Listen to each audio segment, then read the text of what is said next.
तो नमस्कार बच्चों, वेरी गुड मॉर्निंग। और केमिकल इक्विलिब्रियम के पिछले 5 साल में आए हुए क्वेश्चंस को लेकर के डिस्कस करने के लिए हम आपके सामने हाजिर हैं। और ये बच्चों का फेवरेट टॉपिक होता है। और इस फेवरेट टॉपिक में हमारी तरफ से स्पेशली अगर है कुछ तो वो है ली चैटलर प्रिंसिपल। जरूर पढ़ के जाइएगा पेपर देने से पहले। और फॉर्मूला बेस्ड क्वेश्चंस आते हैं, केपीकेसी से रिलेटेड क्वेश्चंस आते हैं, डिग्री ऑफ डिसोसिएशन से रिलेटेड क्वेश्चंस आते हैं। इसमें कुछ भी एक्स्ट्रा नहीं है, कोई दिमाग नहीं लगाना है। तो देखिए पिछले 5 साल में किस तरह से क्वेश्चन पूछे गए हैं और उनको एनालाइज करिए और उसके सॉल्यूशन को लेकर डिस्कस करिए। लेकिन फिर से ली चैटलर प्रिंसिपल जरूर पढ़ के जाइएगा। आइए देखते हैं पिछले 5 साल में कौन से क्वेश्चंस आए हैं। केमिकल इक्विलिब्रियम जो आपका सबसे फेवरेट है, जैसा मैंने पहले भी कहा था, है ना। और सबसे फेवरेट टॉपिक। और इसमें क्वेश्चंस देखते हैं क्या पूछा जा रहा है। पहला क्वेश्चन देखिए, कहता है कि ओजोन की कंसंट्रेशन बताइए और ऑक्सीजन की कंसंट्रेशन दिया है। कैसे करेंगे बच्चे? और इसके लिए आपको equilibrium constant K C product upon reactant ozone concentration power 2 divided by आप करोगे ऑक्सीजन कंसंट्रेशन पावर 3। और केसी की वैल्यू आपको दिख रहा होगा, यहाँ पर दिया गया है 3 × 10⁻⁻⁻⁵। ओजोन की कंसंट्रेशन हमें पता करनी है। ऑक्सीजन की कंसंट्रेशन हमको दे रखी है, लिख सकते हैं 4 × 10⁻⁻²। और इसका मुझे करना है cube.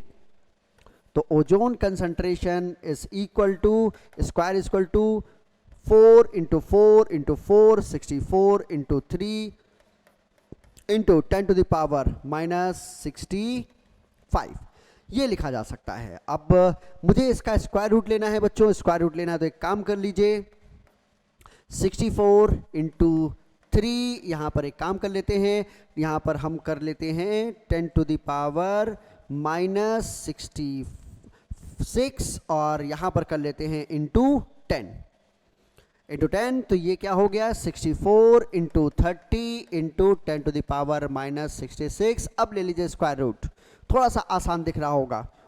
Ozone concentration is equal to 64 का अंडर रूट 8 × 30 का अंडर रूट 30 का अंडर रूट 5 पॉइंट कितना लिख दिया जाए 5.5 नियर बाई और मल्टीप्लाइड बाई यहाँ पर आपके पास है 10⁻⁻66 स्क्वायर रूट यानी कि पावर में 2 का डिवीजन -33। और जब हम यहाँ पर मल्टीप्लाई करते हैं तो 8 5 जा 40, ठीक। फिर 8 5 जा 40 यानी 44 के नियर बाई कुछ आएगा इंटू 10⁻⁻33। चाहे तो छोटा सा रीअरेंजमेंट करके नियरली 4.4 × 10⁻⁻32 के आसपास निकल करके आ जाएगा। एक ऑप्शन आपको प्यारा सा छोटा सा दिख रहा है 4.38 × 10⁻⁻32, राइट।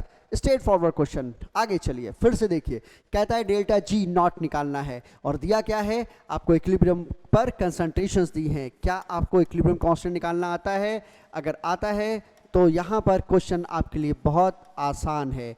सभी कंसंट्रेशन दी हुई हैं, क्या लिख सकते हैं देखिएगा, सी और डी इक्विलिब्रियम कंसंट्रेशन सबका दिया हुआ है ए बी सी डी। तो सबसे पहले सी है 10 × 6, इसके बाद ए और बी 2 × 3, ये कैंसिल आउट हो गया, आपके पास के सी 10 आ गया है।